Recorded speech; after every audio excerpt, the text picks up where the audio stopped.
had depression in my hospital.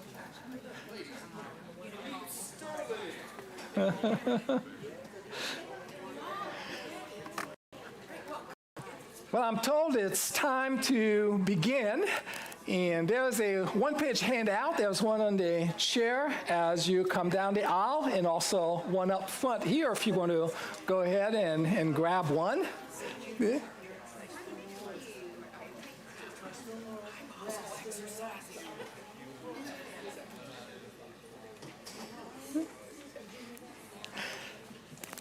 So we're on the timer. I'll go ahead and start, and there'll probably be others I will be coming in and joining as the other classes let out. Our topic are UFOs, UAPs, ETs, and angels. And UFOs, you're probably familiar with that. That's unidentified flying objects. And that was the expression that was used really beginning in the early 50s to really the last 10 years or so, where it changed to UAPs, which are unidentified aerial phenomena. And I'll talk a little about why there was this rebranding of it. ETs are extraterrestrials and angels, of course. You all know about them. The whole UFO phenomenon started in the late 1940s. And there were then investigations. The Air Force, started a major program to try to figure out what was going on. And it led to the whole area of what was labeled ufology, the study of unidentified flying objects. And then it came to 1977, which is when it caught my attention, when I went to see this movie, Close Encounters of the Third Kind. And those of my generation, I see your heads, bobbing up and down. I don't know how many of the millennials and the subsequent generations, have seen this movie. When I went to see it at the theater, all I know was everybody was going to see it and talking about it, and the title made no sense to me. Close Encounters of the Third Kind, which presumes there would have been a close encounter of the second kind, a close encounter of the first kind. And as I looked into it further, I found there were even other things, other times associated with it, and beyond even the third kind of encounters. And that particular terminology was developed by this man here, J. Allen Hynek. He was an astronomer at Ohio State and began, with a very good reputation to look at these unidentified type of experiences and phenomena. And he developed what's called the Hynek scale. And he classified, in essence, UFO close encounters. And this is the scale that he developed. Looks like you can pick up a little bit of that. I'll explain these categories that he came up with. Even before he got into the first kind, second kind, and third kind, he said that there were first nocturnal lights, UFOs that just appears at lights, typically round with no obvious structure.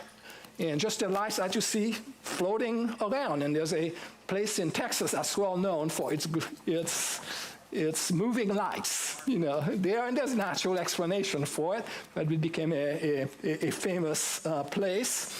Then there are daylight discs, originally defined as a daytime report of an oval or disc-shaped object that did not appear as any conventional aircraft or other known objects.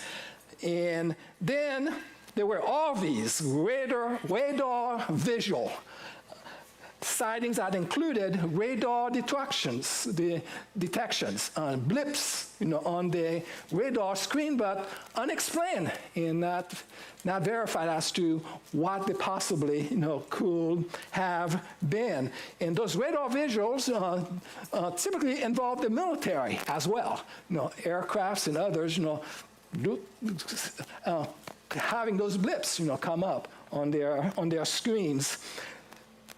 Now, there were 3 types of close encounter categories in Hynek's system, and the 4th that was added later.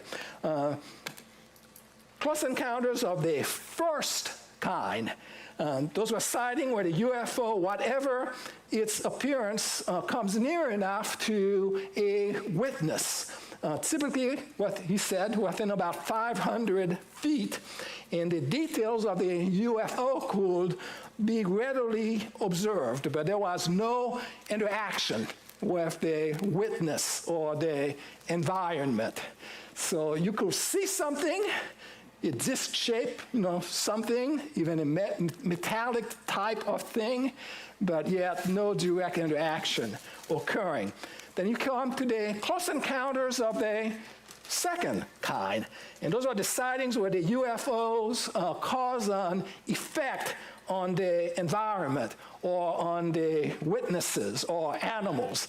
And if you ever saw the close encounters of the third kind, that's how the movie opens. There's this truck that drives down the road and then gets stuck on a railroad track and starts shaking and everything, and the animals around, are terrified and everything. The man sitting inside the truck, just is scared to death, there too. So that's the second kind. There's some kind, of interaction going on. Now, close encounters of the third kind that leads through the movie and to the end of the movie, sightings where an entity of subtype or whatever the appearance was seen in or near the UFO. And going back to the movie, some of you may recognize what this, even though it was a sighting in Wisconsin. This is Devil's Tower in Wisconsin that they used for the movie. There where towards the end, there's actually a UFO that comes down, and people are having some kind of interaction with these strange-looking beings. And Hynek himself, was an extra in the movie, and he appeared just as a scientist, witnessing, this event of the close encounters of the third kind. And he went on, to write a book about it and everything. That was very much part of the ufology, of the times too. And he even went to Harvard, to teach a seminar on all of that and too. But he died, I think, in the mid-1980s. He didn't get paid much for his terminology being used for the movie. I think I read that he only got paid $1,000 for the expression encounters of the third type, to be used in the movie. But then we come to 1982. This was the great movie of 1982, E.T., And what was the expression that E.T. used? E.T., go home. E.T. gone home. Oh, phone, okay. It's been a while since but you all, at least my generation, knows it, pretty well. And you probably heard of entering Area 51 to ostensibly closed off, to the public, the reputed site of a crash or special experimentation going on, and perhaps an actual saucer, being there along with the deceased bodies of actual ETs. So so we are told too. Project Blue Book was a project that was begun and then discontinued, but to try to see what was possibly, happening with all of these different claimed, sightings and experiences too, but all kept top secret. Too, and there was a movie called Project Blue Book, not as big as E.T. or and Close Encounters of the Third Kind. Some of you might have followed this. That was a hit series in the 1990s, the X-Files. Some of you may even know, what are the names of these two, FBI agents that... Okay, there you go. Agents Mulder and Scully, too. And this was a best-selling book. 45 million copies sold. Chariots of the Gods, Eric von Daniken, and made all kinds of claims, like perhaps the pyramids, were built by extraterrestrials that used their technology to enable, the Egyptians and others to build pyramid-like structures, all over the world, and that too. And this is a government project, and still going on. This is the search for extraterrestrial intelligence. And if you've ever driven, down to New Mexico and everything, you may have gone across, this field of radio satellite just to try to see, there's radio signals that are made discernible as language, perhaps. So far, they haven't really, found anything too. But, currently on the History Channel, you can watch Ancient Aliens. Now, I watched a couple episodes there, and they were really just making a whole lot of very little. And one of the segments I watched is what they thought, is what the Ark of the Covenant is all about. And according to Ancient Aliens on the History Channel, the Ark of the Covenant is actually just a small nuclear reactor. That Ancient Aliens, enabled the Israelites, to develop, too. And really, they spend a whole hour, on this as a possibility. So it began as an unidentified flying object, but a rebranding occurred, changing from unidentified flying objects to unidentified aerial phenomena, UAPs, sometimes also unidentified anomalous phenomena.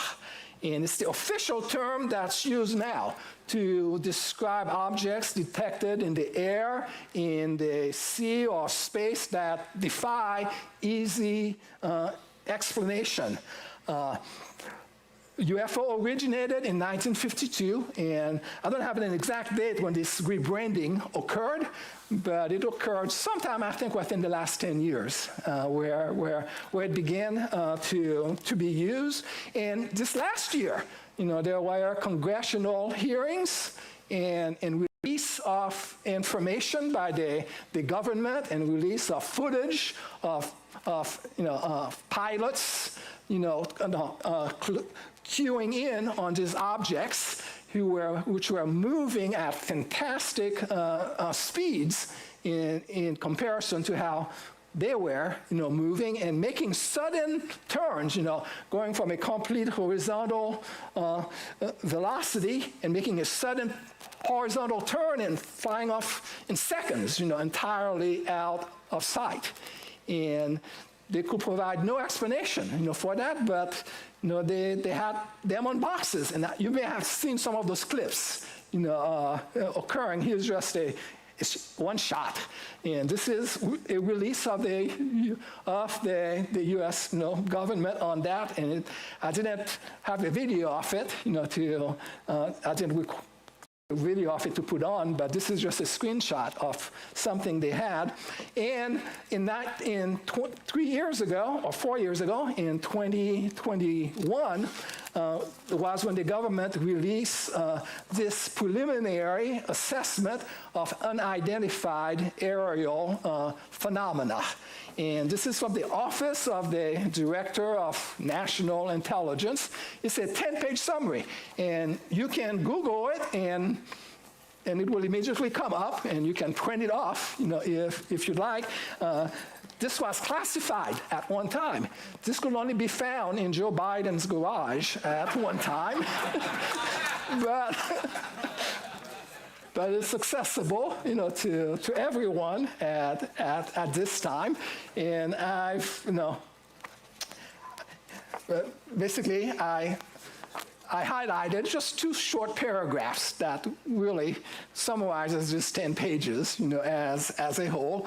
And this is what they said. Most of the UAP reported probably do represent physical objects, given that a majority of UAP were registered across multiple sensors to include radar, infrared, electro-optical, weapon seekers, and visual observations.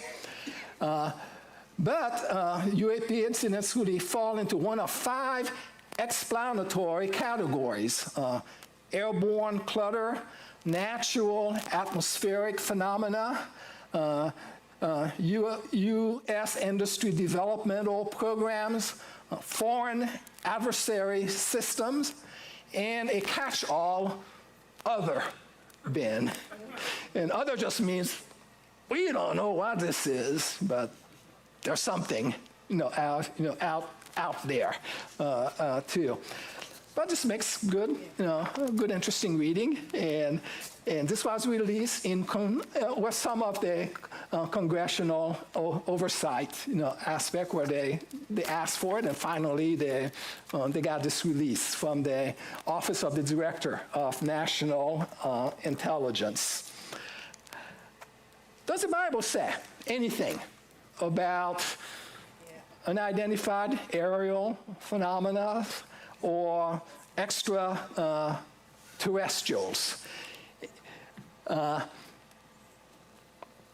There are biblical descriptions of spiritual beings that we see all the way through Scripture, from the book of Genesis to the book of Revelation.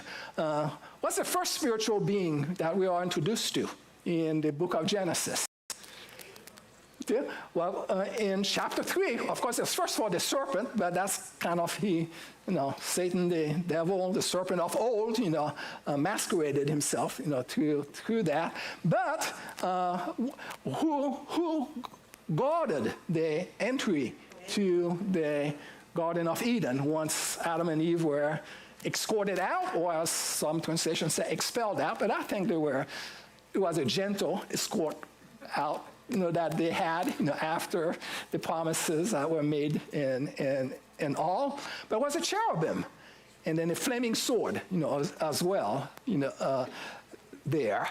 And the cherubim then surfaces later, with the construction of the tabernacle and the Ark of the Covenant, and then with the temple and cherubim, where there in Solomon's temple, in the gold and in the curtain and everything. But again, the cherubim, the first, and I'm sure it being that Adam and Eve, were rather wary, of, even as they still came to worship, as we saw Abel, would at probably near the entryway of the Garden of Eden at that time. Too. And then we go on in the book of Genesis. Jacob had an unusual encounter, as he was fleeing and came to the place where he will call Bethel, the house of God, because there, when he had fallen asleep, what did he see? New King James says there was a ladder with angels, ascending and descending there. And then when Elijah was separated from Elisha before he was taken up by a whirlwind, what was it that came that separated the two of them? says, simply call it chariot of fire. Too, and this is how one illustrator, sees it. And then later with Elisha himself, as he and his servant, and a group came to arrest them and everything. What did he say? He asked God to open his servant's eyes to what? To see that those who are with us are greater than those who are with them. And we're told there were fiery, horses and chariots, that appeared, all around them. And then we come to, I'm skipping now very large portions of Scripture, but in Isaiah, chapter 6, verses 2 and 3, who are these, spirit beings? These are called seraphim, and we're told they had 6 wings. 2 of them they covered their head and all. But the seraphim just means burning ones, and sometimes angels are described, as such, and special ministers, of God. But describes as flames, sometimes as well. We come to Ezekiel, and this is probably the one chapter in the Scriptures that gives us the greatest the greatest, not explanation, but description, of certain beings, spirit beings. And here they're called the 4 living creatures. And they reappear in Revelation, chapter 4 and chapter 5 as well. But these living creatures in the book of Ezekiel, are described as having, they do have 4 wings, and they also have 4 faces.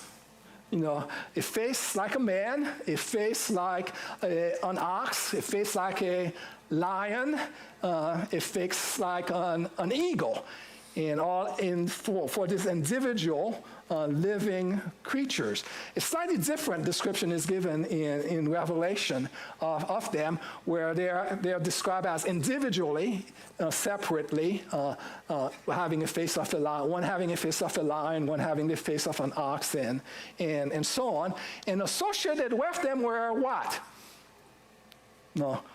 Wheels within wheels, that moved along with them. And those wheels within wheels had eyes, as well. So one illustrator's view, of it, too. But incredible, these are living, associated with the living creatures here, and all associated also, with the throne, I think, sitting on a throne here. It's probably the pre-incarnate Christ, as is, I think, described there in Ezekiel chapter 1. And that's Ezekiel kind of sitting in front of it, totally, overwhelmed as this appeared, to him. And this is the glory that was there, associated with the temple. And that then departed, from the temple to the Mount of Olives and then left, all together. And we come to Ezekiel 28, and this is the anointed cherub. And this is Satan, the anointed cherub, probably a cherubim, and maybe the chief, of the cherubim before sin arose, within him. And he's also called Lucifer in Isaiah 14, verse 14, the light bearer. There, and we're told in 2 Corinthians 11:14 that even now he disguises himself as an angel of light, too. So we come to, again, other scriptures. We see all of these spiritual beings, and there seem to be at least many of them, differentiated from each other. We have angels and cherubim and archangels and seraphim. 1 Corinthians, Ephesians 1:21, 6:12, Colossians 1:16 refers to powers and principalities, Colossians to thrones and rulers and all. So again, angels are ministering spirits and sent to us according to help those who will inherit the reward of ruling with Christ, to be companions of Christ. They come to render special aid, too. And Hebrews chapter 13, tells us that some have entertained angels, unaware.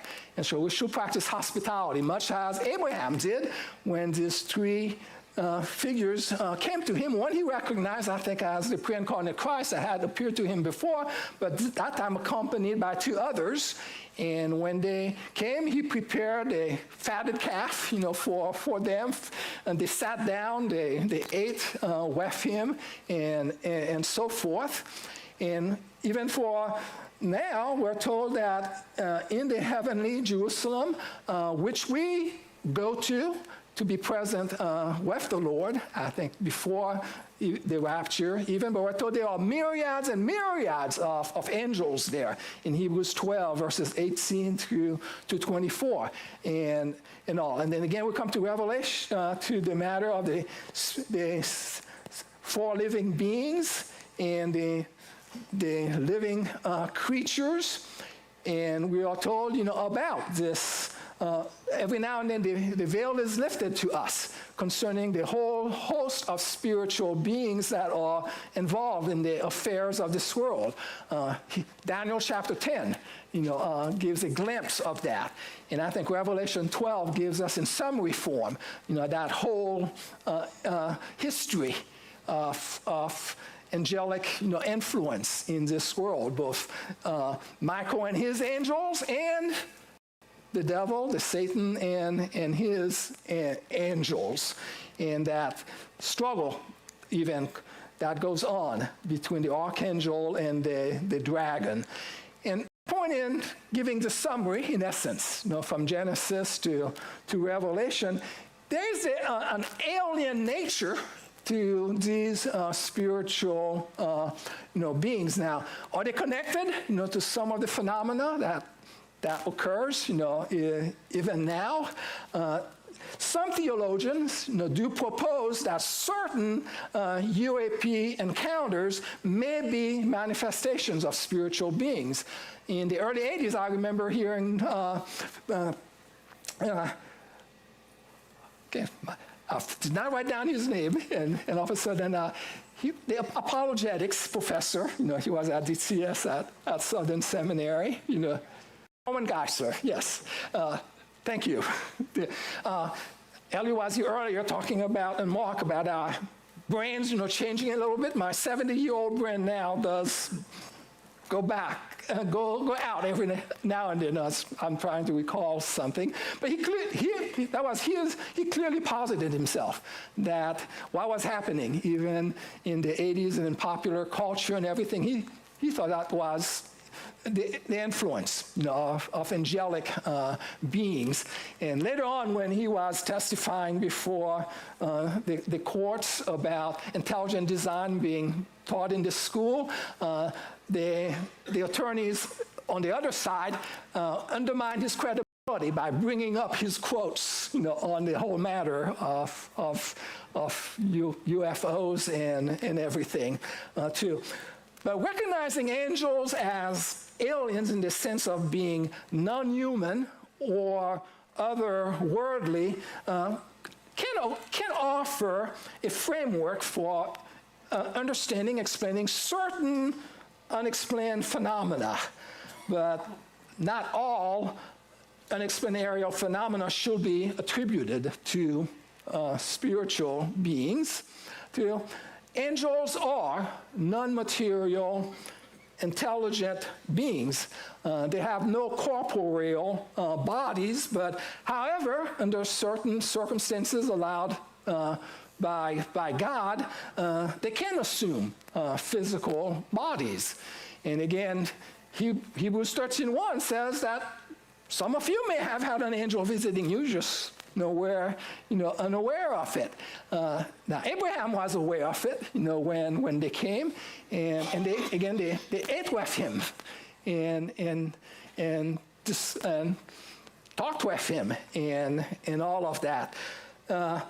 I don't think they take over an existing physical body, but perhaps they can manipulate matter so as to assume a physical appearance that is visible yet still consistent with angelic character. And not all angels are good. Fallen angels may produce remarkable phenomena, and they can produce strange phenomena, sometimes just within our minds and imaginations, if we allow it. They can manipulate, perhaps, sense perceptions. They can also produce phenomena in the outer world. They can mess with our heads. They can mess with the material world to manifest strange phenomena. So, my point is, there is such a thing as extraterrestrial intelligence. And these creatures really are from another world. But they're not from planet X out there, somewhere. They're just from within the spiritual world that intersects, with our world, but most of the time in a way that's not perceived, by us. They're what we call angels, and some of these angels are ministers of light. Others are ministers of deception and destruction. And furthermore, these extraterrestrials are involved in a great cosmic war, and human beings are part, of this. Now, I don't think these images that we have, are necessarily angelic, beings, fallen or holy, too. Green kind of carries a malevolent, feeling, too. But little green man, no, probably not. But there are possible connection of UAPs and spiritual beings.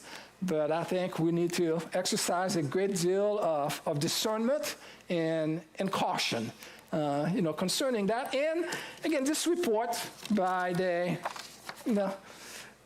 Director of National Intelligence, I think it's probably as balanced, as it gets, and just leaving in the other, category what they cannot explain to. So going back, to this schematic, as you look to the scriptures, it is incredible, how much is said about, angels and of all different types, and the veil is just lifted. But we're told that there is a great cosmic conflict that is going on. And during the tribulation period, after the church is taken up to be with Christ, in air sky, as one of our speakers, as Bob Wyatt, I think, put it. We follow through the book of Revelation. It mentions all kinds of angelic activity that will occur that have not been permitted, until then. A few examples, of that. The locust from the bottomless pit in Revelation chapter 9, verses 7 through 11.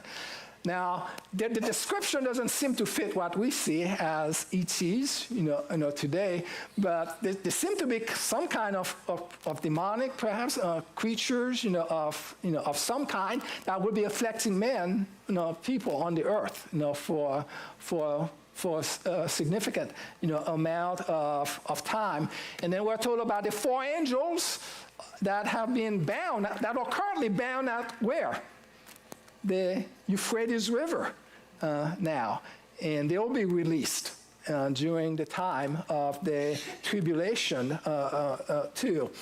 And then, of course, Revelation chapter 12 about the dragon, who's identified as the serpent of old, as Satan, as the devil. His activity will be restricted at that time to just the earth, and he'll be wreaking havoc, he and his angels, until Jesus comes and deals with them, and Michael comes and bounds Satan in the bottomless pit, for the 1,000 years, and presumably all the fallen angels, as well, with him. But some of them are kept down now in their activity. And since I'm speaking, I can plug the class that I'll be teaching this fall, so I'll give a plug.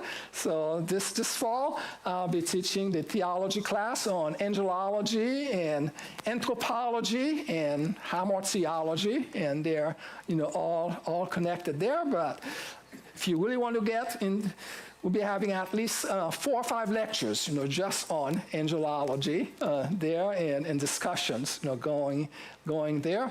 But some of you may take the class, if you're going to give me a preview of the kind of questions, that you will be asking, you can bring them up here now, and that will give me further time to prepare, for the class itself this fall too. So we still have 3 minutes to go, but we can start if you have some questions. However we're going to do it. If just take that. Cards, I'll take them. If not, you can just shout them out. Yeah. So begin on this side. Yes, Bob. When did the fall of Satan happen? Well, I still go, to I think Isaiah 14 and Ezekiel 28 does give us a little bit of that. When did it occur? Two possibilities, 2 views, I think, that probably many of you may hold one or the other, of those views. One view is that they were part of the 7 days of creation that occurred perhaps at the very beginning, of that, and the expression in Job that as the rest of creation unfolded, they were there, the sons of God, rejoicing and praising God, for that. But the false Satan and the third of the angels that he drew with them would have occurred shortly thereafter, but before the formation of Adam and the formation of Eve from Adam. So very early, created, and almost within a very short period, sin was found in the anointed, cherub, and he fell and drew the angels with him. So that's one view. Another view is that before the creation described for us in Genesis 1, and perhaps between Genesis 1 and 2, this is called a modified gap, view, that there may have been, we can't give a certain time frame to it, but there was the creation of the angels, that occurred, and there might have been a special Edenic place, for the angels that's separate from the Garden of Eden, described for us in Genesis 2, but where Ezekiel 28 talks about the stones, the fiery stones, and all of that. Arnold Fruchtenbaum develops, this view that there was a period of time where the angels had a special realm, and then the rebellion occurred, and that led to the the chaos that the tohu vabohu that in Genesis 1:2. Now, the earth was formless and void, and the formless and void was due to the angelic fall. Would be in that modified gap view. I've sometimes wondered if the angels had been created millions of years ago before the earth was created, off in Timbuktu in outer space somewhere, and unrelated to the earth, or if they've always been part of the earthly creation. And this modified gap view doesn't go for the millions and millions of years or anything. Arnold Fruchtenbaum is a young Earth, person as he views, the creation and all. But there was this Edenic, angelic, place that where sin then became there too. So I don't think I can rule out. I tend to lean just to. That angels were created within the 70s, somewhere between the first and second day. I lean to that view, but Arnold Fruchtenbaum knows a lot more than I do, too. So and others, and I've talked to a couple of people here. They knew I was going to speak on that. They asked me, what I thought, and that's probably not that could be a fairly common view among free grace. Yeah, right. Yeah. But I think it has merit. Both views, I think, have merit to them. Yes. Are you familiar with Michael Heiser's work on the unseen realm? Yes, I've read his book, and 3 years ago, in fact, I gave, as I was talking about the sons of God and the daughters of men, in Genesis 6, and I referred to, Michael Heiser's, view there. Again, there's some good things about Michael Heiser, and again, he's a brilliant man, and I know he passed away a few years ago, too, a brilliant Hebrew scholar and everything. But I think he presses things a little, too far, and I think he relies too much on First and Second Enoch and other, intertestamental books, too. But the whole matter of the divine counsel and everything, I think there's some merit, to it. But I think he develops it a little bit too much. And presses, I think he presses too much. Psalm 82, I think, to fit that scheme and all of that, too. Yes. Yeah. So I thought that like guardian angels for a long time was kind of like fantasy. But someone brought up to me Matthew 18:10. Yes, about these children's angels, seeing their faces, their faces there too. Now it's possible that God does give, well, we do know that the Archangel Michael is special guardian of Israel and all. Now, does every individual child have a special guardian? I think that's pressing, that too much. But can God assign at certain times, a special angelic protection to us or to children? I think so. There have been times in my life where things have occurred that my life was dramatically saved that I cannot account for, other than God did something. I was in the state of Delaware where Brendan and I were on staff with Campus Crusade for a number of years, and in the winter, where there was ice and everything, I was driving down the road, and then I came down to just one lane, on the road there. The other lanes were blocked off, and down that one lane, all of a sudden, a large pickup truck, came straight for me. And I don't remember doing anything, but all of a sudden I found myself in that separate closed-off lane, from that pickup truck that was heading for me. And I